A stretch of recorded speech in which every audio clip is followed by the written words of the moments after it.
Hello everyone, how are you doing? I hope you're having a good weekend.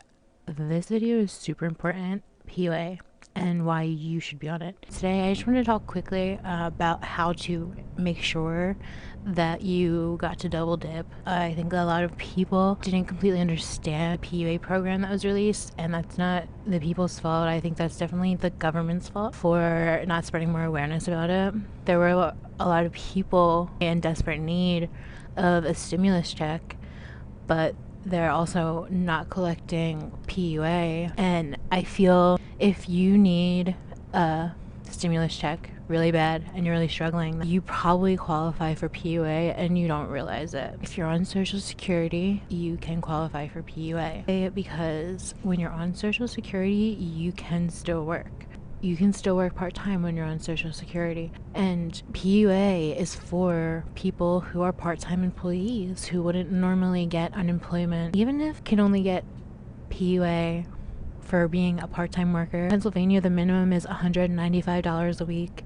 And it's not that much, but like it's something. If you're really going through it and you're really struggling, it's something. And also, from the time that the CARES Act was implemented in April until it ends, the government is required by law to pay you if you missed any work due to the pandemic. If you want to try and talk yourself out of missing work because of the pandemic, I don't know why you don't want your government to help you, because that's the very least they can do. You've been paying into unemployment your whole life. Even if you are self-employed, you still have to pay taxes. Even if you're on Social Security, you still have to pay taxes. You're entitled to this money. And I'm not sure what Congress is going to do with the whole stimulus package. One thing that we do seem to know is that there will at least, sucks that there's a possibility of there being 10 weeks after haven't given any boost in almost 2 months. Messed up that America doesn't want to take care of its people at a time like now when there's such a crisis. And we know that it's going to be extended for 10 more weeks. So you're going to have another 10 weeks, hopefully, to work on getting your back pay, which is money that they should have been giving you throughout the entire pandemic. For some reason, some people don't want to accept this, or they feel bad, or they think it's a scam, or they think they're like ripping off their government. They're not. Like, think about the whole span of the pandemic. How much have you personally had to struggle because you were not getting the help that you needed? You didn't know that it was available. Maybe you're a waitress. Maybe you worked under the table and fixed people's cars.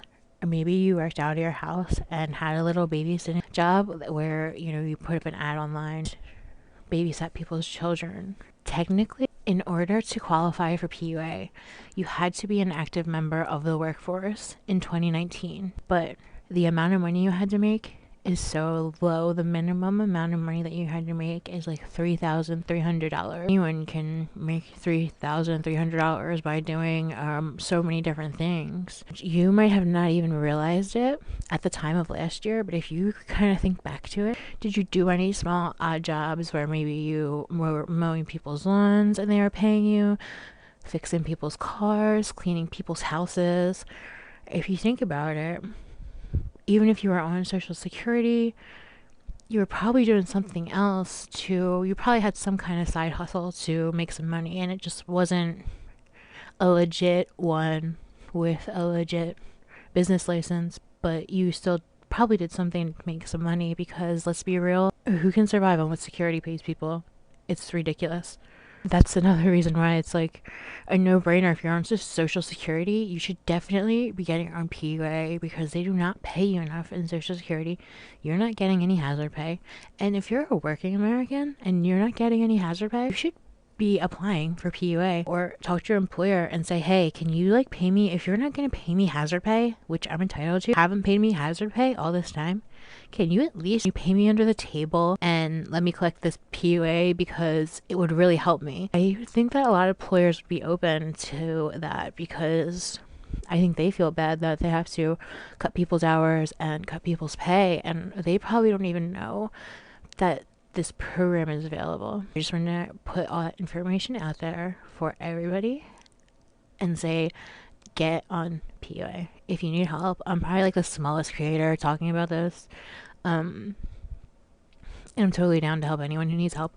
So just leave a comment in the comments. And if I can answer your question, I definitely will. What I'm going to recommend you do first is go to Google and Google your state and Google PUA, and probably some kind of PUA portal will pop up. They say that they want you to apply for unemployment first, but if you know you're not going to get approved for unemployment because maybe you only worked part-time, you didn't make enough money to get unemployment, or you were a gig worker and you don't have any money on the books, you're not going to get it at this point because it's so late in the year and you really just need to get on it. You could probably just skip the unemployment. I'm not like a unemployment professional, but I know a lot of people who didn't even bother, filling out, applying for unemployment. I did personally when I was doing mine. I applied for unemployment first. Certain people, it's like a no-brainer that they're gonna get back a monetary determination letter of $0. And I've heard a couple people say things like, oh, well, now I'm gonna have to pay taxes.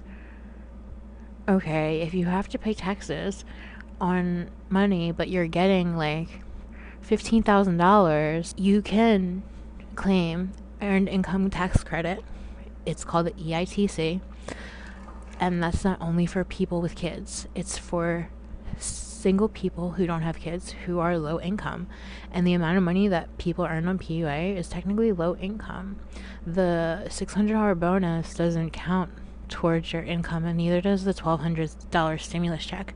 So we don't have to pay taxes on that. You even go onto the IRS site and you go to, there's like a little IRS assistant, and you fill out your information, tell them exactly the kind of unemployment you got, how much you earned through it, and everything. They will tell you at the end, they'll say you are required to file a tax return. You are not required. As long as you made at least $1 in earnings, $1 for 2020. So if you made $1 in the first 3 months of 2020 when you were still possibly working, then you will be eligible for the earned income credit. And unemployment is not earned income. So if you would normally earn, say, $50,000 a year and you're single, so you make too much money for the earned income tax credit, this year you only worked the first 2 months of the year because of COVID. You only have actually 2 months of earned income. So there's a very good chance that your first 2 months of work could be under $15,000, which would make you eligible for the earned income tax credit. So when you go in to do your taxes, make sure that you mention that. And also I am going to recommend to not give them 10% of your unemployment pay because of this earned income tax. The reason why, if you make under a certain amount of money, they don't make you go in and file is because you can just get the earned income tax credit, which would just actually usually end up having them owe you money, even if it's only like a couple tens of dollars, like $50 or $60. They usually end up owing people money, the people who do go in and file, who are low income, who are also eligible for the earned income tax credit. This video is getting kind of long and I really was trying to make it quick. I'm gonna put out another video on food stamps and SNAP benefits and how a lot of people are eligible for those. And I don't think they realize it because states have rose the amount of income you're allowed to have and also collect food stamps. So I'll talk about that next time. Bye. Inconsiderate or rude about the struggle that everyone's going through, because I'm definitely going through it too myself, and I know a number of other people that are going through it. I just wanted to clarify, I am in no way saying that we should get unemployment over a stimulus check. Like, I very much believe that we should get both, and I know there's a lot of people who are already on PUA and already got stimulus checks who are still struggling because our government freaking sucks and isn't taking care of us. So I just wanted to clarify that for anybody that thought that I was trying to be